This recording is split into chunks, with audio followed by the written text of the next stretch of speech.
All right, backstage at the Southport RSL, Jimmy Barnes, how you doing, man? Pretty damn good. Good to be back on the coast? Good to be. Always good to be on the coast, you know. I mean, we missed the Indy last week, but we're here kicking ass this week. That's our job. Yeah, man, people love you here. The Arias the other night inducted into the Hall of Fame. That must be pretty cool, huh? It was a good thing. It was a good night. You know, we had a, you know, it was a big honour, obviously, you know, but it was really great to get together and have a, you know, a laugh with all your mates and, you know, all the, you know, lots of bands. You don't get a chance to see each other very often, so we all got together and had a big night, you know, and it was great. Kicked ass. Mate, do you find there's like a resurgence in people seeing live bands again? Obviously, there's a big crowd here tonight to see you. It's huge for the Gold Coast. Do you find that with people? You know what? My crowds have sort of been pretty constant since, you know, like it's all the way through. But you know, I think people sort of going back and, you know, like, you know, it's great to see like bands like, you know, when you see the Temperance Union, Tim Rogers and stuff like that, you know, having a big comeback, and sort of, you see, you know, the people are interested in good music, you know, which is great, and good live music, and people know when they come and see bands like mine, or they're going to see Tim, or they're going to see, you know, Living End or whoever, they're going to rock, you know, they're going to get a good show. So people like to go and see rock and roll bands.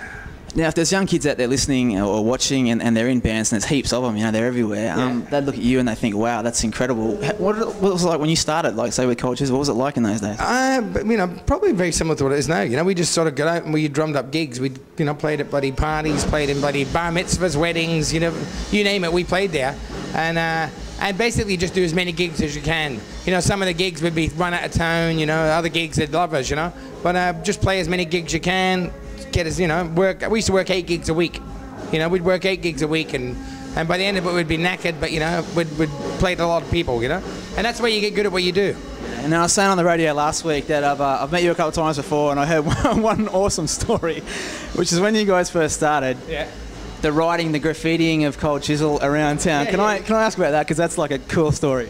Well, just, you know, we couldn't afford advertising, and so we thought, you know, well, you know, like we could start our own sort of rumours here. So we thought we'd get around like as if it was fans in the town writing graffiti on the walls. It was actually the band, and we ran up.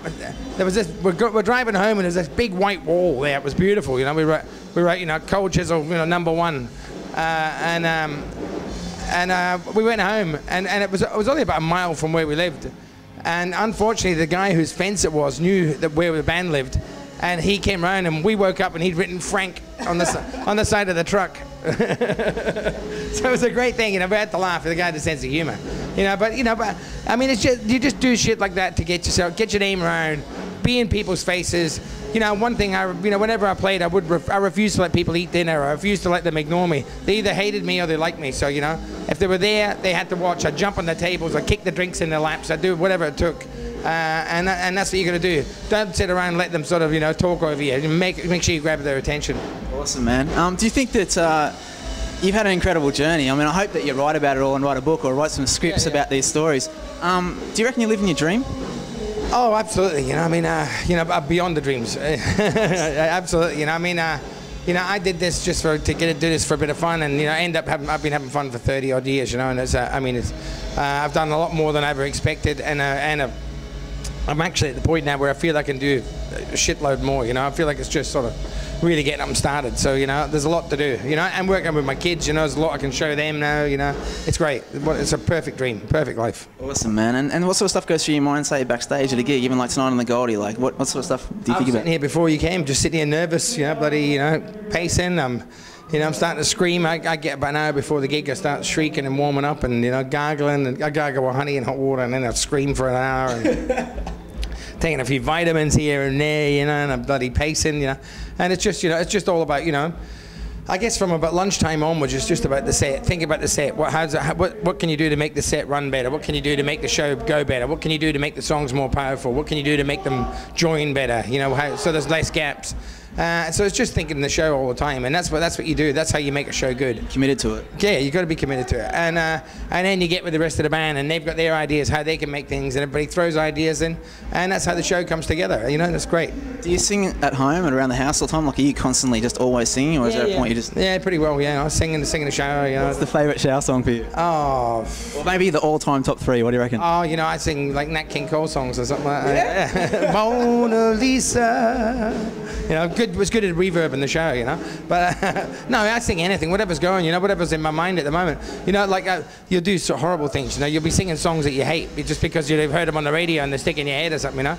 But the same as anybody, you sing songs that sort of grab you and it got something that, you know, there's something that means something to you, you know. Yeah, that's awesome, man. Like when you first hear your songs on the radio, is there a moment, or have you got classic moments where you've heard your songs on the radio just at strange times in your life? Yeah, you know, I mean, I really don't pay much attention to myself on the radio. You know, it's one of those things where by the time you make a record, you've heard the song a million times, like refining it and getting it right and mixing it and stuff. So when it comes on the radio, you go like that and turn it off. But you know, there's been a few times, you know, there's been some funny times where it's, you know, it's not very exciting when it pops up when you're in the middle of making love or something like that. Quick, you know, so turn it off with your feet and shit, you know.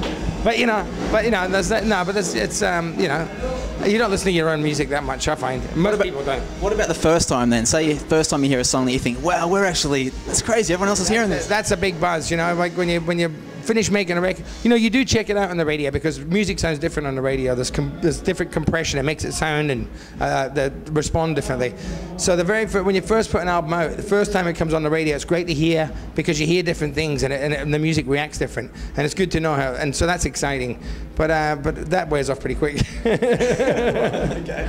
Man, you were just saying some cool stuff there before for young people, but if you could put into a word's advice for young people out there, be it music or whatever, just stuff you've learned, what would you say to young people? Just get out there and be passionate and do what you do and enjoy it. You know, don't do it in half-assed. If you're not liking what you're doing, do something else. If you are liking what you're doing, really immerse yourself in it and fucking go hard, you know? Man, congratulations on the Arias and for everything. You're an absolute legend. It's awesome to talk to you. Thanks, Jimmy. No worries, buddy. All the best. Thanks, man. Cheers. Awesome.